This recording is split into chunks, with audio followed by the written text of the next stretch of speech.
Bapa yang baik, malam ini kami ingin kembali mendengar firman-Mu. Kami tahu masa-masa semakin hari makin sulit. Kami membutuhkan Engkau, Roh Kudus. Kami membutuhkan pengenalan yang benar tentang Engkau. Kami membutuhkan kekuatan-Mu untuk kami hidup benar-benar mengaplikasikan firman-Mu di dalam hidup kami. Untuk itu, latih kami untuk bertumbuh bersama. Bagaimana kami harus menghadapi hidup di depan ini, Tuhan, dengan firman-Mu. Ubahkan pikiran kami, ubahkan hati kami. Malam ini, oleh Roh Kudus, mari urapi setiap kami. Berikan pengertian kepada kami. Bawa kami kepada seluruh kebenaran-Mu, Tuhan. Sehingga kami boleh menjadi pelaku-pelaku firman dan kami menjadi pribadi-pribadi yang kuat di dalam Tuhan, apapun yang terjadi. Terima kasih Tuhan, di dalam nama Yesus Kristus dan berdoa. Amin. Kemarin kita sudah bicara tentang apa ya, Mbak?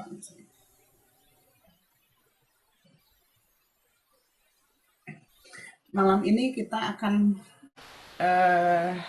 belajar bertumbuh bersama mengenai Mazmur 91. Tapi ayatnya kita nggak baca ayat 1 dan 2 dan 3 dan sebagainya, tapi kita akan baca ayat ke-14. Kan saudara kalau ada apa-apa Mazmur 91, ya nggak? Saudara kan kalau ada apa-apa Mazmur 91, ayat kuncinya kan, yang bernaung di bawah kepak sayap Allah, itu kan ayat-ayat pamungkasnya kita kalau situasi yang nggak baik terjadi dalam hidup kita, kayak bencana alam atau apapun juga, kita kan pasti selalu pakai Mazmur 91. Orang yang duduk dalam lindungan yang maha tinggi dan bermalam dalam naungan yang maha kuasa akan berkata kepada Tuhan, tempat perlindunganku dan kubu pertahananku, Allah yang kupercayai. Terus saudara akan masuk kepada gini, walau 1000 orang rebah di sebelah sisi rebah di sisimu dan 10.000 di sebelah kananmu, tetapi itu tidak akan menimpamu. Kan saudara paling seneng tuh kalau pakai ayat-ayat ini, ya nggak? Diluputkan dari kesusahan, diluputkan dari bencana, diluputkan dari segala persoalan. Tapi saudara nggak tahu ayat kuncinya di mana. Saudara tuh kadang-kadang ya, ini juga saya alami loh saudara, bukan saudara doang. Ini juga saya alami. Saya seringkali menempatkan Tuhan pada posisi yang salah. Betul nggak? Saya seringkali menempatkan Tuhan menjadi satpam saya. Saya seringkali menempatkan Tuhan sebagai, kasarnya ya, pembantu saya. Saya seringkali menempatkan Tuhan pada posisi-posisi yang tidak seharusnya. Sebetulnya posisi Tuhan, siapa Tuhan kan kita tahu. Tapi di dalam menghadapi kehidupan sehari-hari, kita lupa memperlakukan Tuhan sebagaimana Dia ada. Nah, malam ini saya ingin membaca di Mazmur, saya ingin membaca di ayat 14. Sungguh hatinya melekat kepadaku. Nyahnya siapa? Manusia, Daud. Sungguh hatinya melekat kepadaku, maka aku meluputkannya. Aku membentenginya sebab ia mengenal namaku. Bila ia berseru kepadaku, aku akan menjawab.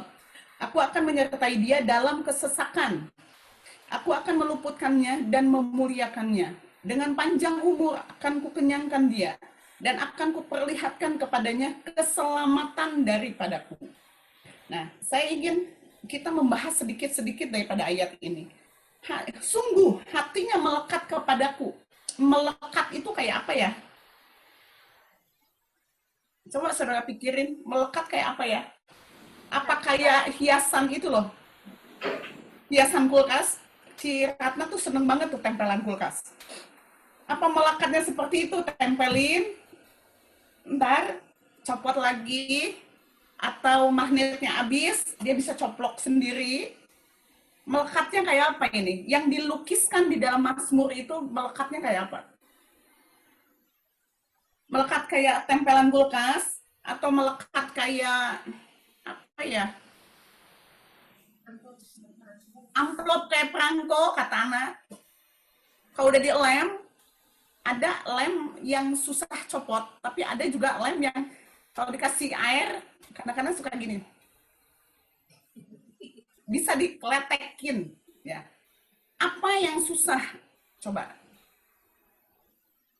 pakai lem besi atau lem apa gitu ya, itu kan susah saudara, nggak bisa dicopot. Yang paten punya. Nah, yang dimaksud Allah adalah bukan yang melekatnya itu bukan sebentar copot atau kena air copot atau kepanasan bisa copot gitu, bukan. Yang dimaksud Allah adalah melekatnya itu nggak pernah bisa dilepaskan. Apapun alasannya nggak bisa dilepaskan. Baik dalam kondisi baik, baik dalam kondisi tidak baik, nggak bisa lepas dari Allah. Itu melekat yang dimaksud oleh Mazmur ini. Maka aku akan meluputkannya. Nah, saudara kan lagi ada dalam masalah semuanya nih. Nggak bohong kalau nggak ada ngomong nggak saudara nggak punya masalah. Saya juga punya masalah. Semua sedang mengalami masalah karena COVID ini. Tuhan bilang, kalau saudara melekat kepada Allah, melekatnya itu melekat seperti apa dulu ya saudara ya, yang nggak akan bisa terpisahkan. Tuhan bilang, maka aku akan meluputkannya. Nah, saya ingin juga berbicara kepada saudara, meluputkannya itu seperti apa? Kadang-kadang cara pikir saya dengan cara pikir Tuhan beda. Seringkali kita itu nggak sejalan dengan Tuhan, diluputkannya. Itu artinya apa? Pemahaman Allah kita sebenarnya sudah diluputkan, tapi pemahaman kita belum diluputkan. Pemahaman Allah kita sudah diluputkan, sudah dibebaskan. Diluputkan tuh dibebaskan, dihindarkan. Menurut Tuhan kita tuh sudah dihindarkan, tapi menurut kita belum. Kenapa saudara? Kenapa kita seringkali salah pikir dengan Tuhan?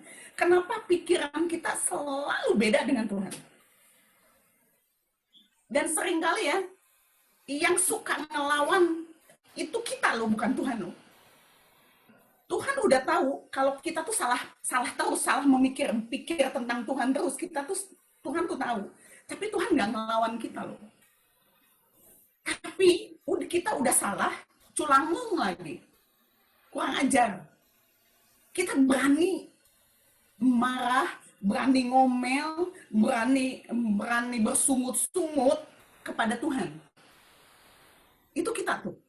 Karena kita salah pikir tentang Tuhan, nggak sejalan pikirannya. Menurut Tuhan A, menurut kita B. Menurut Tuhan sudah diluputkan, tapi menurut kita belum diluputkan. Ada banyak hal yang terjadi dalam hidup kita selalu salah pikir sama Tuhan. Udah salah pikir, kita mikirnya Tuhan jahat lagi. Tapi kalau nyanyi di gereja atau nyanyi kita lagi sama-sama ya saudara, wah, kayaknya rasul-rasul juga kalah sama kita. Betul nggak?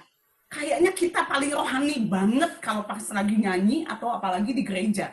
Kita rasanya paling rohani banget. Kita serasa paling rohani banget. Tapi ketika kita menjalani kehidupan sehari-hari, kita kepentok. Ada banyak contoh sebetulnya dalam hidup saya, bagaimana saya diluputkan. Tapi saya nggak bisa cerita sama saudara, nanti habis waktunya. Yang saya ingin menggarisbawahi adalah poin ini. Aku akan membentenginya sebab ia mengenal namaku. Nah, saya senang nih. Tentang mengenal namaku. Mengenal nama siapa? Nama Allah. Sampai sejauh mana saudara mengenal nama Allah? Soalnya di situ nggak bilang begini. Mengenal aku, mengenal pribadiku, mengenal aku. Tapi dia mengenal namaku. Saya dari tadi berpikir, saudara, ini sebetulnya dari minggu lalu ya. Saya memikirkan, gimana ya seseorang kalau saya mau mengenal orang dengan baik, terus satu kota akan selalu bilang begini, siapa sih yang nggak kenal dengan nama itu? Betul? Berarti orang itu punya otoritas. Berarti orang itu punya kelebihan. Tapi percaya nggak saudara? Kalau saudara ya dekat sama saya, si Ratna dekat sama saya, atau ini orang yang belum yang belum dekat, Steffi umpama dekat saat ini kan belum dekat sama saya. Satu hari dia kan cuma ngelihatnya di Zoom, dia ngelihatnya cuma pas saat kebaktian di T3 di HWC, dia nggak kenal saya, tapi dia kepengen kenal. Terus dia mulai PDKT sama saya. Semakin dekat Steffi dengan saya, dia akan melihat dua sisinya saya. Dan dua kemungkinan yang akan terjadi atas Steffi. Satu, dia akan melihat kebaikannya saya, kelebihannya Esther, dan satu sisi, Steffi akan lihat kejelekannya Esther, kejelekannya saya. Semakin dekat satu dengan yang lain, semakin tahu kelebihan dan kekurangannya, semakin tahu kejelekannya apa. Dan kemungkinan ada dua. Kalau kejelekannya lebih banyak, kalau Steffi lihat saya jeleknya lebih banyak, sifat jeleknya lebih banyak, ada kemungkinan Steffi lari dari saya. Takut dia. Ih, serem. Nggak seindah warna aslinya, katanya. Betul? Bisa juga Steffi melihat karakter saya bagus banget dan dia akan ikut saya dan akan ngelihat saya itu wow gitu. Jadi ada dua kemungkinan. Nah, seperti apa saudara mengenal Allah? Seperti apa? Sayangnya di dalam diri Tuhan itu nggak ada yang jelek. Nah itu. Jadi kalau saudara mikir Tuhan jelek, yang salah itu kita. Di dalam diri Allah nggak ada sesuatu yang jahat. Kalau kita salah pikir, kalau kita berpikir Allah tidak menolong, Allah tidak mau bicara dengan kita, Allah tidak mengasihi kita, di mana Allah ketika saya sulit, itu yang salah kita. Karena Allah selalu ada. Allah nggak pernah buang kita. Saudara ingat? Ketika anak yang hilang, satu, udah cukup kurang ajar dia minta warisan sebelum bapaknya mati. Itu udah cukup kurang ajar. Kedua, dia ngabisin duit bapaknya, semuanya udah habis. Pulang kere. Tapi bapaknya apain? Welcome. Dipeluk, dicium, dikasih jubah, dikasih cincin, dipestain. Itu Tuhan kita. Kejahatan kayak apapun yang kita lakukan, dia akan welcome. Dan dia nungguin kita. Dia yang aktif cari kita. Nangkap saudara? Itu kita mesti kenal Allah yang seperti ini. Waktu Adam jatuh dalam dosa, dia yang cari. Dia yang cari. Ketika keturunan Adam semuanya jatuh dalam dosa, Allah memiliki inisiatif untuk turun ke bumi, menginkarnasi menjadi manusia, menebus dosa saudara, dan mengembalikan posisi kita kepada semula. Sesuai dengan ciptaan Allah. Awal mula tujuan manusia diciptakan, kita ditebus, Yesus mati bukan hanya untuk dosa kita, tapi mengembalikan posisi kita kepada posisi yang semula. Kebayang saudara? Mengenal Allah itu harus seperti apa? Kita harus kenal dengan benar, bukan saja kalau kita udah kenal namanya, kita pasti tahu isinya pribadi itu seperti apa. Nah, seharusnya kita mengenal dia seperti itu. Dengan cara apa kita bisa mengenal Allah? Nggak bisa, saudara, hanya mengenal Allah hanya seperti pertemuan Zoom, ikut seminar, ikut KKR, nggak bisa. Tidak ada yang bisa mengenal Allah dengan kata orang. Atau saudara sering-sering dengar firman Tuhan dari YouTube, nggak bisa. Terus Tuhan bilang gini, pertemuan pribadimu dengan Allah adalah ketika kamu berdua dengan Tuhan.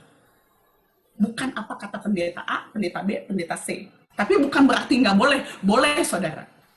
Tapi jangan menggantikan pengenalan kita, pergaulan kita, hubungan kita dengan Allah digantikan dengan dengerin khotbah atau baca buku rohani dan lain sebagainya.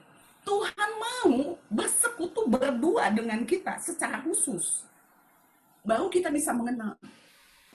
Waktu pendekatan ingin saling mengenal, mau berdua atau rame-rame. Atau gini, kakak naksirnya si Umama ya, contoh ya, ini Mami nggak tahu nama orang. Roland, Roland. Itu kan keyboard. Roland. Dia kepengen PDKT dengan Roland. Tapi dia cari tahu Roland dari si Yadi. Deketin si Yadi sama Yadi. Kira-kira nyambung nggak? Mungkin Linda bilang begini, Kak Abi sakit ya? Ada yang salah ya? Betul? Betul? Kita pengen deket dengan Tuhan, tapi kenapa mesti pakai perantara? Dapat info salah ntar. Nah, tuh, dapat infonya salah. Otak kita miring nanti, ngebenerinnya susah. Tunggu demikian. Kalau udah miring, kita mempercayai sesuatu kebenaran palsu. Ngebetulinnya ini kepala itu susah. Jadi, Tuhan tadi, baru hari ini Tuhan menegur saya. Esther, aku perlu berdua dengan engkau. Mengenal Allah bukan kata orang, bukan kata si pendeta A, pendeta C, pendeta D. Tutup YouTube-mu. Kembali ke Alkitab. Nggak ada cara untuk melekat kepada Allah, mengenal Allah, kecuali saudara merenungkan firman. Bukan berapa banyak pasal yang saudara baca ya. Bukan. Tadi saya lagi baca tentang ratapan. Saudara kalau baca ratapan, saudara bagus, saudara akan belajar banyak dari situ. Terus, tiba-tiba di pasal 5, saya terdiam. Lama saya terdiam. Dibilangnya kurang lebih ya, dibilangnya gini. Bangsa ini jatuh di dalam dosa karena para nabinya bernubuat palsu. Imam-imamnya melakukan kejahatan di hadapan Allah. Saya berhenti. Terus saya bilang begini, Tuhan tolong, Esa jangan ada roh menghakimi gitu loh. Jangan ada roh menghakimi, oh orang ini begini. Tolong Tuhan. Kamu lagi mau ngomong apa Tuhan? Ini kan bukan Indonesia aja sedang terpuruk, saudara. Ini seluruh bangsa. Ini satu dunia. Apakah para imamnya bersalah? Apakah para nabinya tidak memperkatakan apa yang betul-betul dari Allah sehingga kekacauan ini terjadi? Sehingga kebenaran yang sesungguhnya nggak sampai kepada jemaat Tuhan. Mereka memiliki kebenaran yang palsu. Tidak mengenal Allah dengan benar. Saya langsung diam, saudara. Maksudmu apa? Terus cuma satu bilang begitu. Pusat pemulihan akan terjadi melalui gereja. Dan pusat kehancuran pun akan dilakukan oleh gereja. Melalui para imam, melalui para nabi. Saudara lihat di kerajaan Israel, kalau imamnya nggak beres, nabinya nggak beres, atau nggak ada nabi, rajanya nggak beres, satu bangsa masuk dalam kesukaran. Karena nggak ada kebenaran. Saya langsung, satu-satu hamba-hamba Tuhan saya doain, sedapat-dapatnya yang saya tahu, untuk kembali kepada kebenaran. Saya nggak ngomong si A, si B bener, nggak termasuk saya. Nah, kalau saudara masuk di dalam perenungan firman, saudara akan mendapatkan hal-hal yang demikian. Allah itu senang sekali bercerita. Allah itu suka sekali cerita. Jadi saudara mesti kasih kuping. Kadang-kadang kan kita pengen orang lain mendengarkan kita, apalagi perempuan nih. Perempuan tuh paling suka ngomong dan paling suka didengerin. Kalau nggak didengerin, dia cari orang lain untuk dengerin. Itu perempuan. Kalau udah didengerin, puas hati gitu loh. Tapi kita juga mesti mempersiapkan hati kita, telinga kita untuk Tuhan bicara. Terus nanti saudara bilang begini, gimana ya Tuhan bicara habis nggak ngomong-ngomong? Kan balik lagi kan, jadi muter lagi. Saya cuma bilang gini, ya gaul dong. Habis belum dengar, ya gaul aja. Terus dia bergaul. Bergaul terus cari tahu tentang Tuhan, cari tahu. Dan satu hari pasti dengar. Begitu dengar, jangan lepasin. Karena kelemahan kita, begitu udah dapat dengar suara Tuhan, saudara puas, terus begitu ada kekecewaan, ada sesuatu hal yang saudara inginkan tidak terjadi, lalu saudara meninggalkan Allah. Atau karena pengenalan saudara kurang baik tentang siapa Allah yang mengasihi saudara, sangat mencintai saudara, ketika saudara melakukan kesalahan, saudara merasa bersalah, ujungnya saudara kayak Adam, menjauhi Tuhan. Sehari, 2 hari, 3 hari, 4 hari, 5 hari, seminggu, sebulan, baliknya lagi susah. Nah, itu. Jadi hati-hati. Nah, saudara, apa arti, bagaimana kita untuk dapat melekat kepada Allah? Untuk mengenal Tuhan, mengenal nama Allah, adalah dengan membaca firman, merenungkan firman, hidup di dalam firman. Nah, sekarang, artinya melekat kepada Allah seperti apa ya? Yang tidak tergoyahkan oleh apapun juga. Satu, memprioritaskan Allah. Satu, memprioritaskan Allah. Nggak ada yang lain. Hari ini saya ditegur lagi, saudara. Saya udah lama lagi nggak masuk ke hall. Satu, banyaklah alasan. Banyak banget alasan. Terus tadi Tuhan bilang, kapan kita ketemu di hall? Kenapa saya nggak bisa memprioritaskan? Kemarin AC-nya lagi dibetulin. Terus selama 3 hari miss dengan tukang AC dan tukang plafon. Jadi 3 hari nggak masuk, nggak ke hall. Terus saya bilang gini, apa bedanya sih hall dengan SP? Betul, saudara? Apa bedanya? Saya bilang nggak ada yang beda loh. Sama-sama sebuah ruangan doa, apa bedanya? Ternyata di hall itu ada sikap hormat. Kalau di SP itu di tempat tidur. Setengah tiduran saya doanya. Tapi kalau di hall saya berlutut. Ada sofa, saya bisa berlutut. Saya menghormati hadirat Allah dengan benar. Saya siap untuk mendengar.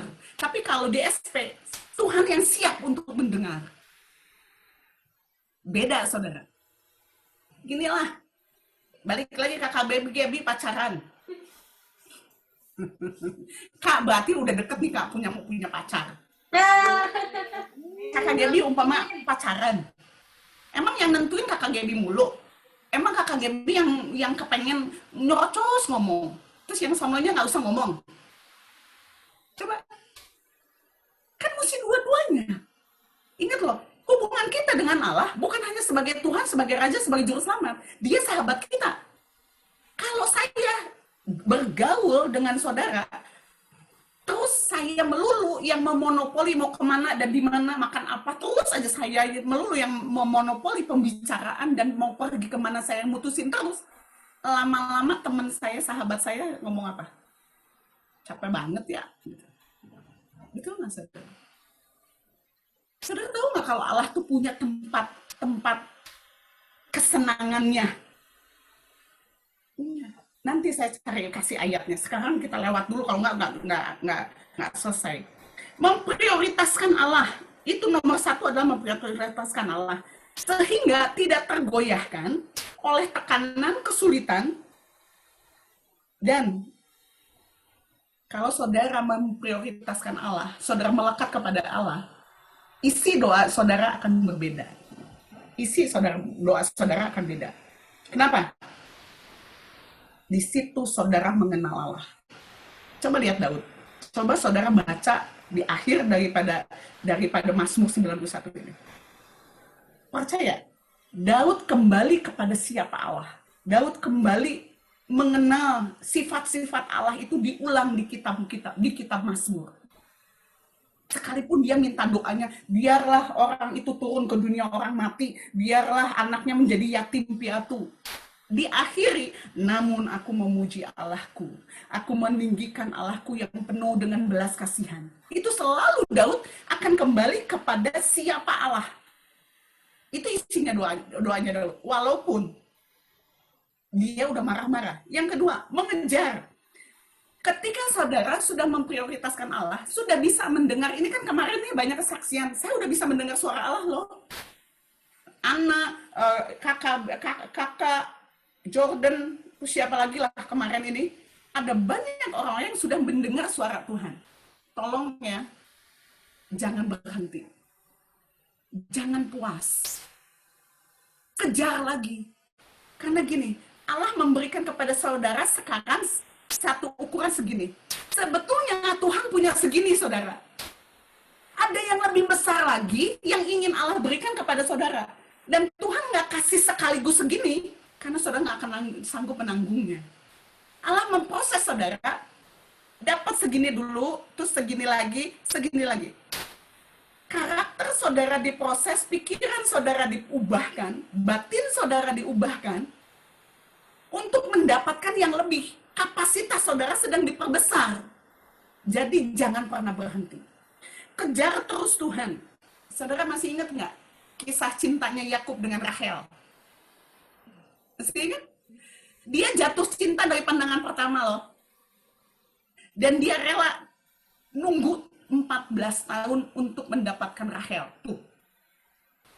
14 tahun cintanya tidak teralihkan. Nah, ketika dia mendapatkan Rahel, saudara catat baik-baik.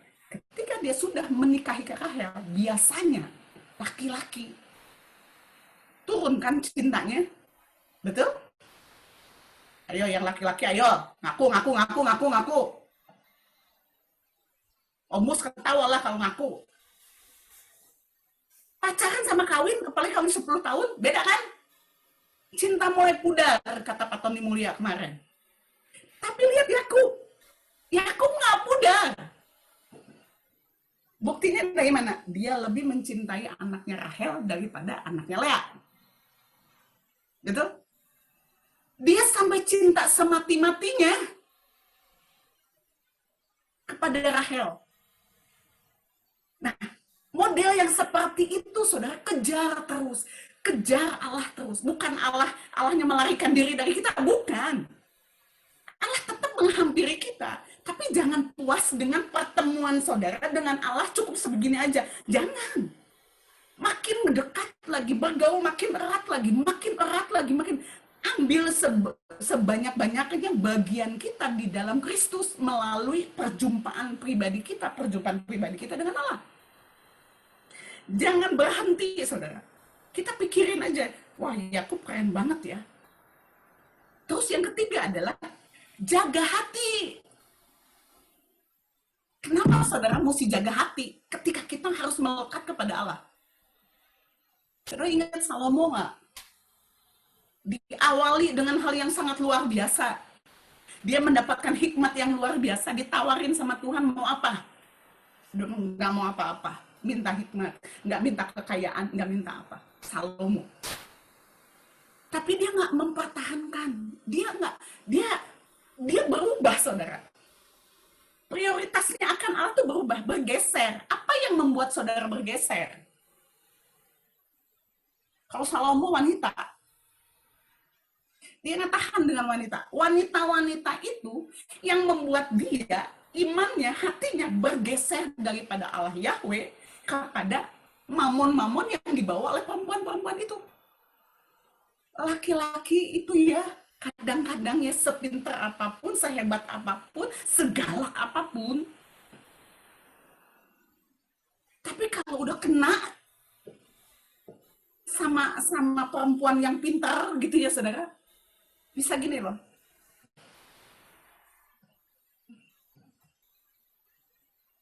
Dicocok hidung, nurut, disuruh apaan juga nurut.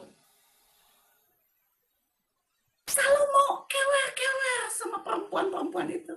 Yang tadinya berhikmat, penuh wibawa, menjadi raja besar, hidupnya dicocok tuh. Suruh ke kiri, kanan. Nah, perempuannya lebih lihai. Betul? Dunia lebih lihai, saudara. Hati-hati. Saudara jangan sok kuat. Saudara nggak boleh berubah. Saudara harus mempertahankan imanmu, cinta kita kepada Allah, prioritas kita kepada Allah harus memiliki satu standar yang saudara harus bilang begini, saya nggak mau berubah. Apapun yang terjadi, saya nggak mau berubah. Entah itu kekayaankah, entah itu wanitakah, entah itu tahtakah, entah itu kesusahankah, entah itu kematiankah, tidak ada yang dapat memisahkan saya dengan Allah. Nggak ada yang memisahkan, yang membuat prioritas Allah tergeser. Nangkep, saudara? Saya tuh sangat hati-hati dengan hal ini loh, saudara. Kayak ini musim COVID gini ya. Biasanya saya naik dari jam 9 keluar itu jam 2 sampai jam 3. Baru saya keluar dari hall, itu jam 2, jam 3. Biasanya saya jam 2 baru makan, jam 3 itu selesai. Sekarang karena COVID, jadi saya mesti berhenti di tengah. Tapi saya harus tertib, jam 1 saya harus balik lagi ke atas, paling telat setengah 2. Bukan berarti saya lebih rohani, bukan. Saya jaga hati saya untuk nggak saya berubah. Saya tetap memprioritaskan Allah, tapi saya menyelesaikan kewajiban saya sebagai ibu. Dan saya naik lagi ke atas sampai jam 4. Kadang-kadang lebih, kadang-kadang kurang. Kenapa saya lakukan ini, saudara? Agar Allah mencintai saya lebih kah? Enggak. Saya nggak doa juga dia tetap cinta kok. Saya nggak ngelakuin apa-apa juga. Tuhan tetap memelihara hidup saya kok. Tapi yang beda, kedekatan. Kehangatan. Yang membedakan adalah, saudara, saya bisa mendengar ceritanya. Ceritanya dia itu saya bisa dengar. Dan saya bisa cerita. Coba ke siapa lagi saya bisa cerita? Coba, saudara. Saya mempertahankan, jangan saya merasa lebih, enggak. Dulu masih muda rohani. Kalau saya nggak doa 5-6 jam, saya ngerasa saya buruk. Aduh, nanti Tuhan marah loh kalau karena saya nggak doa terus begini. Begitu penubuh itu tuh masuk sama saya, besok lusanya saya menghampiri tahta Allah itu dengan berat. Aduh, dia marah loh kemarin saya nggak doa 6 jam. Saya nggak. Kenapa? Saya tahu siapa Allah. Saya kenal namanya. Dia nggak marah. Kalau saya cuma doa 1 jam, dia nggak marah. Dia nggak ngambek atau gini, udah ya gue putus ya sama kamu ya, gitu. Kayak kakak gitu sama pacar gitu loh. Putus. Abis nggak pernah nyari, nggak pernah apel gitu kan. Gitu kan, kan? Tuhan nggak pernah mutusin saudara. Catat baik-baik. Walaupun saudara selingkuh. Saudara pikir, kapan saya selingkuh? Selingkuh ketika film saudara nomor 1. Ketika teman-teman saudara nomor 1. Ketika pelayanan menjadi nomor 1. Ketika pekerjaan saudara nomor 1. Ketika masalah saudara nomor 1. Sehingga saudara nggak bisa menghampiri tahta Allah. Ayo, saudara selingkuh nggak? Saya sering selingkuh kok. Sama Tuhan. Nomor 2 kan Tuhan. Membuat Allah cemburu, suka. Sampai Tuhan bilang, Esther, kamu mencintai anakmu lebih daripada Allah. Aku akan membuat engkau terpisah dari anakmu. Jangan cemburuan begitu dong. Esther bilang, tunggu dulu. Kasih kesempatan Esther berubah dong. Esther bilang, cemburuan, saudara. Allah itu Allah yang cemburu. Jangan lupa. Bukan pacarnya kakak doang yang cemburuan. Tuhan pun cemburuan, saudara. Jadi, mari kita jaga api ini. Api cinta kita kepada Allah, jaga hubungan ini dengan Allah. Untungnya di mana, saudara, ketika kita dekat dengan Allah? Untungnya di mana? Ketika kesusahan datang, kita percaya Allah tidak pernah meninggalkan kita. Coba lo kasih gambarnya lo. Seringkali kita ngerasa, aduh, tertindih beban berat. Aduh, gimana? Nah, saudara kan sering kan ngalamin situasi ini. Ada di dalam laut yang tiba-tiba itu di dalam laut itu ada hiu, ada apa yang siap menerkam saudara. Ketika saudara mengalami Allah, mengalami keintiman dengan Allah, saudara nggak sendiri. Saudara bisa melewati laut itu tanpa saudara mengalami basah. Itu ada di Mazmur. Kebayang nggak tuh? Bapaknya yang gendong anak itu. Anak itu kayak dia tahu, anak itu tahu akan mengarungi lautan. Dia tahu. Tapi dia merasa peace, dia merasa percaya. Bapaknya gendong. Saudara mungkin nggak bisa lihat. Tapi percaya, ada seseorang yang gendong saudara. Melewati situasi sulit saudara. Tahu-tahu sudah lewat aja. Begitu udah lewat, saudara lihat ke belakang, kok saya bisa lewati situasi sesulit itu ya? Gimana caranya ya? Ada Bapak yang menggendong saudara. Lanjut lu.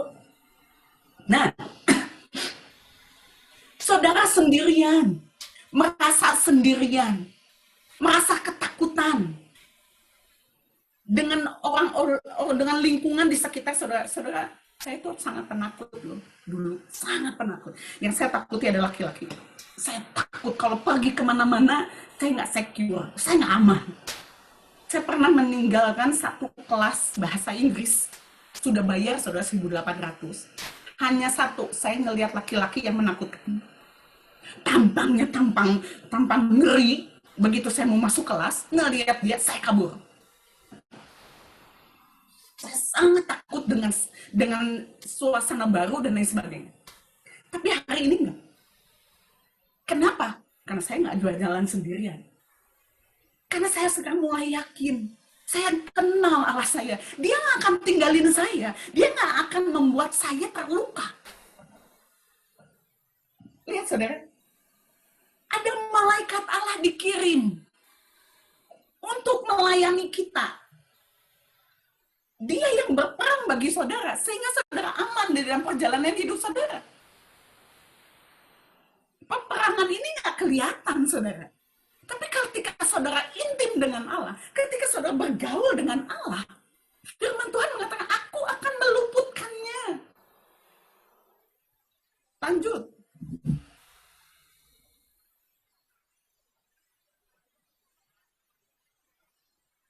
Nah, serasa saudara hujan api, tau nggak? Situasi benar-benar bisa menghanguskan dan membuat saudara habis. Saudara harus melewati api. Itu di Mazmur juga ada. Namun saudara nggak kebakar. Siapa yang menudungi saudara? Nggak kelihatan di dalam kehidupan saudara. Dalam kehidupan nyata saudara nggak kelihatan tangan Allah atau malaikat Allah yang menudungi saudara, yang menolong saudara dan melayani saudara. Bukan. Saudara nggak lihat. Tapi saudara dapat melalui situasi yang serasa di dalam api. Saya pernah loh saudara ngalami semua yang situasi seperti ini, saya pernah alami. Rasanya waktu saya dikasih tahu, dan Tuhan itu sering kali ngasih tahu saya, Esther kamu akan melalui begini. Jadi hati kita udah ciut dulu ya, deg-degan dulu. Aduh, ini pikiran kita udah jalan duluan ke depan. Apa yang akan kita hadapi, karena udah dikasih tahu. Tapi ketika Allah kasih tahu pun, Tuhan kasih tahu juga bahwa pertolongannya seperti ini. Tinggal pikiran kita mau bapernya kemana? Baper kepada Allah atau baper kepada pikiran kita yang menakutkan? Tergantung pilihan kita. Pilihan kita maunya kemana? Nah, ketika kita melewati situasi itu, kita dituntun dan apinya ditahan. Saudara nggak ngerasa apa-apa. Walaupun mata saudara melihatnya sesuatu yang menakutkan. Tapi saudara aman. Firman Tuhan bilang, aku akan meluput, aku akan menyertai. Nah ini saudara, ada satu ya yang bagus sekali. Saya coba tadi baca di King James-nya. Bukan aku menyertai, lebih mudah lagi di King James-nya. King James bilang gini, aku akan bersamanya di dalam kesulitan. Bersamanya. Sekarang ayo, kesulitan apa yang saudara hadapi? Bayangkan, Allahmu, rajamu, kekasihmu, tunanganmu, sahabatmu berjalan bersamamu. berjalan bersama saudara. Coba renungkan. Kebayang nggak saya ada di dalam satu tekanan yang besar. Terus Pak Tito Karnavan, saya kok ingatnya dia jadi Kapolri mulu ya. Umpama Pak Tito Karnavan yang jadi Kapolri berjalan bersama saya. Saya ngadepin masalah dengan kejahatan orang yang akan dilakukan kepada saya. Terus saya jalan sama Tito Karnavan, Pak Tito Karnavan. Kira-kira saya jalannya begini, sambil ngeliat-liat gitu. Gitu? Atau gimana? Coba benerin dulu lah. Betul nggak? Saya benerin dulu lah. Gua jalan sama siapa dulu dong. Dulu? Ada rasa keyakinan bahwa saya berjalan dengan seseorang yang punya otoritas lebih tinggi. Siapa yang berani ngadang saya? Siapa? Bintangnya banyak nih di sini. Itu Pak Tito. Coba ya saudara, kalau saudara nungin ya tentang ayat ini, bayanginnya Allah yang maha kuasa, maha tinggi, berjalan bersama dengan saudara, melalui kesulitan saudara, melalui api saudara, melalui banjir saudara, melalui penyakit sampar saudara. Coba bayangkan, saudara jadi ada gini nih, nggak berjalan tertunduk tapi gini. Ininya begini, tegak, terus betulin dong kerahnya sedikit. Betul nggak saudara? Saudara jadi yakin. Sesulit apapun, seolah-olah nggak ada jawaban. Seolah-olah nggak ada jalan keluar. Siapa yang menyertai saudara? Itu Tuhan bilang loh. Aku akan bersamanya dalam kesulitan. Aku akan membebaskannya. Halo. Aku akan membebaskannya dan menghormatinya. Kebayang nggak Pak Tito malah menghormati saya karena saya jalan sama dia? Kenapa saudara nggak ngomong gitu sama Tuhan? Dia cinta kita sih. Dia cinta mati sama kita. Makanya dia menghormati kita. Firman Tuhan bilang, siapa yang menghormati Allah, aku akan menghormatinya. Ada di banyak Alkitab, Allah menghormati kita. Allah menghormati manusia. Contoh, Musa. Aku akan membunuh semua orang Israel. Dan aku akan membuat keturunanmu jadi bangsa yang baru. Israel musnah. Jadi nanti ada bangsa Musa. Gitu. Terus Musa ngomong apa? Masakan. Dan Tuhan, kebayang nggak? Pencipta langit bumi, penebus kita, raja kita, itu nurutin Musa. Berapa kali, saudara yang jadi saksi ya, yang di grup doa, berapa kali kita berdoa, Tuhan nurutin kita. Permohonan kita. Betul? Berapa kali? Aku akan membebaskan dan menghormatinya, katanya. Itu firman-Nya. Kebayang nggak saudara? Saudara udah dicintai sedemikian rupa, terus saudara dihormati. Kebutuhan manusia, Tuhan cuma bilang ini, kebutuhan manusia, satu, kasih dan diakui keberadaannya. Itu kebutuhan manusia. Kenapa manusia jadi keleleran, nggak karu-karuan hari-hari ini? Jadi preman, jadi apa segala macam, penuh dengan rupa-rupa kejahatan, karena nggak ada itu. Nggak ada kasih. Nggak ada penerimaan, nggak ada penghargaan. Dan umur panjang, dengan umur panjang, aku akan memuaskan dia. Memuaskan. Catat saudara, memuaskan. Kemarin waktu kita meeting dengan para pendoa, saya ngomong dengan arti memuaskan itu, tapi sekarang saya nggak bisa ngomong. Kebayang nggak saudara?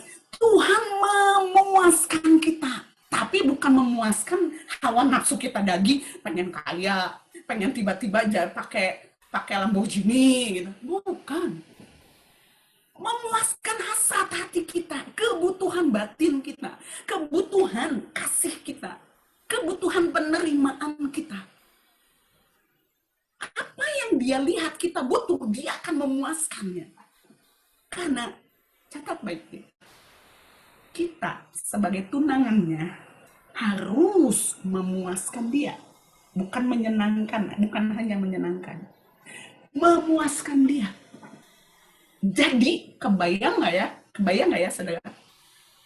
Kita ingin menyenangkan dia, tapi dia juga ingin menyenangkan kita.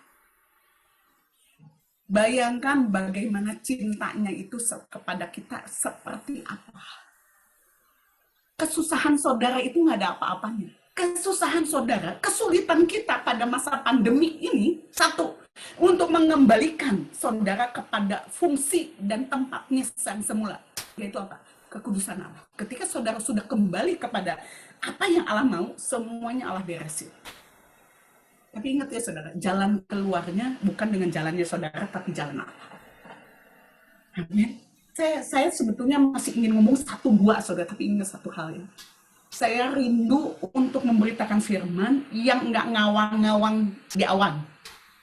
Dari tadi saya bilang, saya nggak mau Tuhan ngasih firman yang ada di awang-awang, yang saudara nggak bisa melakukannya. Saya nggak mau. Saya ingin saudara dan saya bertumbuh bersama praktek nyata di dalam kehidupan saudara. Pak Andreas Nawawi kemarin bagus sekali khotbahnya. Jalani jalannya. Nikmati prosesnya. Dan bersyukur apapun hasilnya. Hasil akhirnya jangan saudara atur. Jangan saya atur. Dia tahu yang lebih baik buat kita. Dia tahu yang lebih baik buat kita. Percaya, dia sangat mengasihi saudara. Dia mengejar saudara. Saudara ingat dengan doa Bapa kami, datanglah kerajaanmu, jadilah kehendakmu di bumi seperti di surga. Saudara tahu, di surga itu tidak ada rancangan yang jahat dan yang jelek bagi saudara dan saya. Nggak ada. Pujian ini jelas sekali. Datanglah kerajaanmu, jadilah kehendakmu di bumi seperti itu. Rencana Allah di surga itu yang baik, yang benar, yang kudus, yang mulia. Rancangan yang benar, rancangan yang baik yang dirancangkan Allah bagi saudara. Itu sudah ada di surga. Dan itu harus turun ke bumi. Itu rancangan Allah. Bagian saudara di dalam Allah itu sudah dirancangkan di surga. Itu harus diturunkan ke bumi, ke dalam hidup saudara dan ke dalam hidup saya. Rancangan Allah yang mulia itu harus turun dari surga untuk kota dan bangsa saudara. Karena bukan kejahatan, bukan kematian, bukan kemiskinan, bukan kesakitan. Itu rancangan Allah yang baik, itu ada di surga, itu harus turun ke bumi. Kalau saudara dan saya bersepakat. Apapun yang saudara alami saat ini, tolong, percaya, bukan itu rancangan Allah. Itu hanya sebuah proses untuk apa yang baik itu terjadi dalam hidup saudara. Mari respon dengan benar. Siapa saudara yang saat ini mengalami seperti ini? Tertindih beban berat sekali. Rasanya saudara meremuk dengan beban yang seperti ini. Nggak ada jalan keluar buat saudara. Tapi saudara lupa, ada satu tangan yang memegang beban itu. Sekalipun terlihatnya itu batunya sangat besar sekali, menindih hidupmu. Nggak ada jalan keluar buat saudara. Bagi saudara yang kerja maupun yang sekolah, lihat gambar ini. Batunya sangat besar, menindih pundaknya, menindih hidupnya sendiri. Rasanya dia nggak kuat, termehek-mehek. Kita ngelihatnya dia termehek-mehek sambil jalan. Berat sekali. Tapi kita lupa, ada satu tangan yang megang batu ini. Kalau tangan Allah, tangan Bapak kita memegang beban itu sendiri, sebetulnya beban itu ringan atau enggak? Nggak ada rasa. Nggak ada rasa, saudara. Mungkin ya ada sedikit lah, paling 1-2 kilo. Tapi beban yang terbesar sudah Bapak ambil, Bapak pegang, Bapak tahan. Dia Bapak yang baik, nggak bakal pernah membuat saudara hancur remuk karena masalah. Nggak akan pernah. Dia terlalu baik. Dia ingin memuaskan hatimu. Dia menghormati saudara. Ada jalan keluar. Saudara hanya sedang dilatih bawa barbel untuk membentuk tubuh saudara, untuk membentuk iman saudara, untuk membentuk karakter saudara, biar saudara nggak murahan dengan dunia ini, nggak celamitan dengan apa yang ditawarkan oleh dunia ini. Karena kehendak Bapa yang besar adalah kekekalan.